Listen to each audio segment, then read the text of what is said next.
নামাজ শুরু করার আগে ছোট্ট একটি দোয়া পড়লে 7 আসমানের দরজা খুলে দেওয়া হবে এবং আল্লাহ পাক রব্বুল আলামিন আপনার উপরে রহমত নাজিল করবেন, বরকত নাজিল করবেন।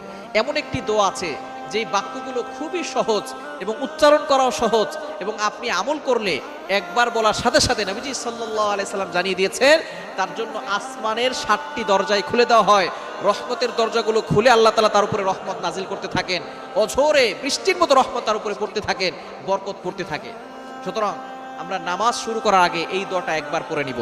নবীজি সাল্লাল্লাহু আলাইহি সাল্লাম জানিয়ে দিয়েছেন, একবার নবীজি সাল্লাল্লাহু আলাইহি সাল্লাম মসজিদ নববীতে এমন সময় এক সাহাবী এই বাক্যটা পাঠ করেছে। নবীজি সাল্লাল্লাহু আলাইহি সাল্লাম নামাজ শেষ করে বললেন, কে এই বাক্য পাঠ করেছো? কেউ কোনো কথা বলে না। তখন এক সাহাবী নবী সাল্লাল্লাহু আলাইহি সাল্লাম অভয় দিলেন যে কোনো ভয় নাই, বলো। একজন সাহাবী দাঁড়িয়ে বলেন, ইয়া রাসূলুল্লাহ, ইয়া হাবিবাল্লাহ, আমার কাছে আল্লাহর প্রশংসা করতে খুব ভালো লাগে, এই জন্য আমি বাক্যগুলো বলেছি। তখন নবীজি সাল্লাল্লাহু আলাইহি সাল্লাম বলেছেন,